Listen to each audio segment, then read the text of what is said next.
काशी में प्रताप मुकुट नाम का एक राजा राज्य करता था। उसके वज्रमुकुट नाम का एक बेटा था। एक दिन राजकुमार दीवान के लड़के को साथ लेकर शिकार खेलने जंगल गया। घूमते घूमते उन्हें तालाब मिला। उसके पानी में कमल खिले थे और हंस किलोल कर रहे थे। किनारों पर घने पेड़ थे जिन पर पक्षी चहचहा रहे थे।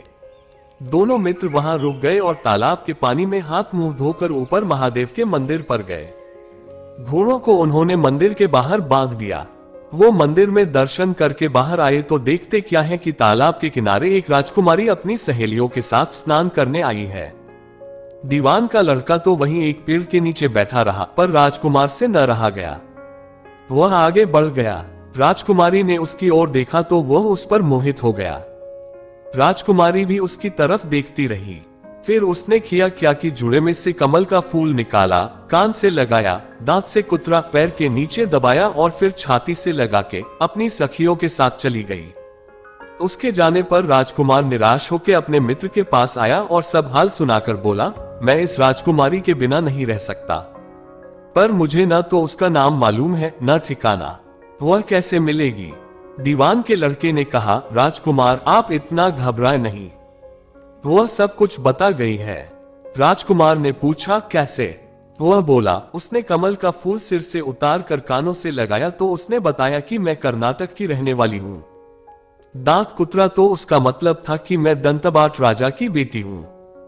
पांव से दबाने का अर्थ था कि मेरा नाम पद्मावती है और छाती से लगाकर उसने बताया कि तुम मेरे दिल में बस गए हो। इतना सुनना था कि राजकुमार खुशी से फूल उठा। बोला, अब मुझे कर्नाटक देश में ले चलो। दोनों मित्र वहां से चल दिए। घूमते फिरते सैर करते दोनों कई दिन बाद वहां पहुंचे।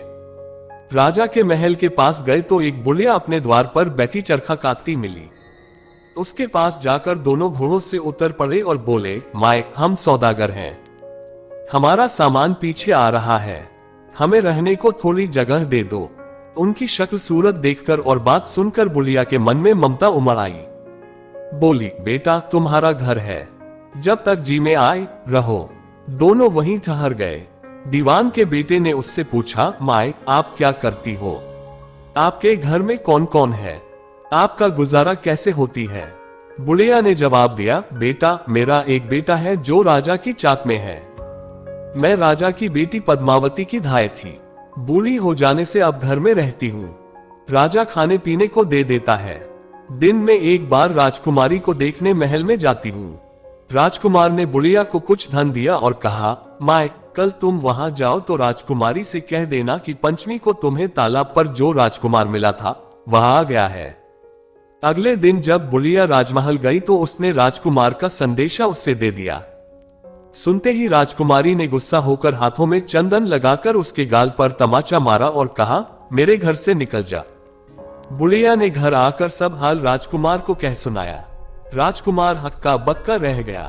तब उसके मित्र ने कहा, राजकुमार आप घबराए नहीं, उसकी बातों को समझे। उसने 100 उंगलियां सफेद चंदन में मारी, इससे उसका मतलब यह है अभी 10 रोज चांदनी के हैं। उनके बीतने पर मैं अंधेरी रात में मिलूंगी। 10 दिन के बाद बुढ़िया ने फिर राजकुमारी को खबर दी तो इस बार उसने केसर के रंग में 3 उंगलियां डुबोकर उसके मुंह पर मारी और कहा, भाग यहां से। बुढ़िया ने आकर सारी बात सुना दी। राजकुमार शोक से व्याकुल हो गया। दीवान के लड़के ने समझाया, इसमें हैरान होने की क्या बात है? उसने कहा है कि मुझे मासिक धर्म हो रहा है, 3 दिन और ठहरो। 3 दिन बीतने पर बुढ़िया फिर वहां पहुंची। इस बार राजकुमारी ने उसे फटकार कर पश्चिम की खिड़की से बाहर निकाल दिया। उसने आकर राजकुमार को बता दिया। सुनकर दीवान का लड़का बोला, मित्र उसने आज रात को तुम्हें उस खिड़की की राह बुलाया है। खुशी से राजकुमार उछल पड़ा। समय आने पर उसने बुढ़िया की पोशाक पहनी, इत्र लगाया, हथियार बांधे।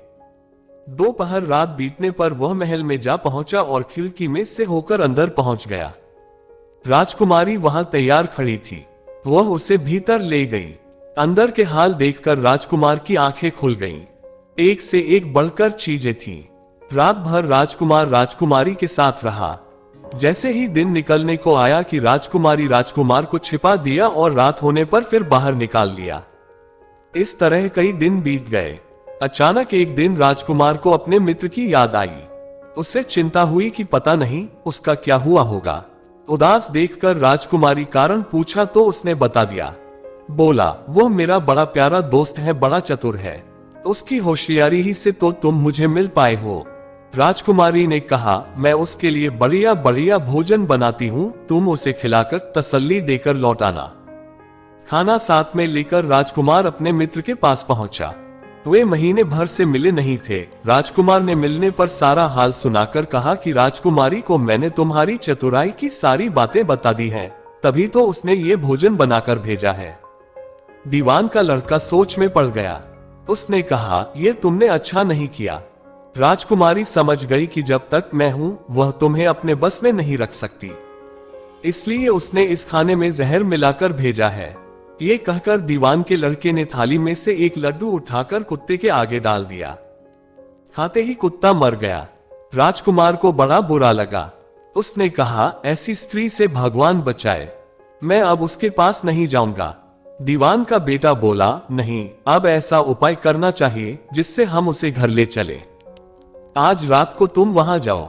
राजकुमारी सो जाए तो उसकी बाईं जांघ पर त्रिशूल का निशान बनाकर उसके गहने लेकर चले आना। राजकुमार ने ऐसा ही किया। उसके आने पर दीवान का बेटा उसे साथ ले योगी का भेष बना, मरघट में जा बैठा और राजकुमार से कहा कि तुम ये गहने लेकर बाजार में बेच आओ। कोई पकड़े तो कह देना कि मेरे गुरु के पास चलो और उसे यहाँ ले आना। राजकुमार गहने लेकर शहर गया और महल के पास एक सुनार को उन्हें दिखाया। देखते ही सुनार ने उन्हें पहचान लिया और कोतवाल के पास ले गया। कोतवाल ने पूछा तो उसने कह दिया कि ये मेरे गुरु ने मुझे दिए हैं। गुरु को भी पकड़ लिया गया। सब राजा के सामने पहुंचे। राजा ने पूछा, योगी महाराज, ये गहने आपको कहां से मिले? योगी बने दीवान के बेटे ने कहा, महाराज, मैं मसान में काली चौदस को डाकिनी मंत्र सिद्ध कर रहा था कि डाकिनी आई। मैंने उसके गहने उतार लिए और उसकी बाईं जांघ में त्रिशूल का निशान बना दिया।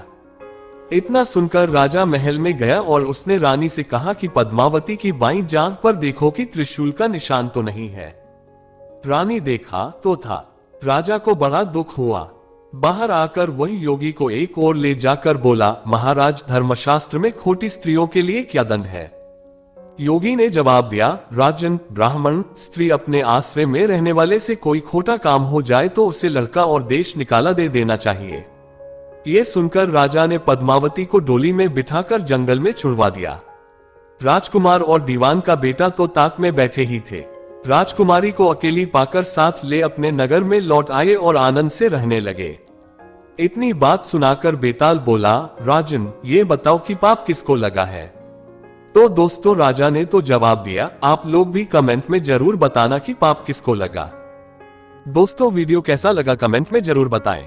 अगर आप हमारे चैनल में नए आए हो तो लाइक, शेयर और सब्सक्राइब करके बेल आइकॉन को प्रेस कर देना ताकि आगे और भी नए नए रोचक वीडियो आप लोगों के पास सबसे पहले पहुंचे। तो चलिए मिलते हैं किसी नए वीडियो के साथ, तब तक के लिए धन्यवाद।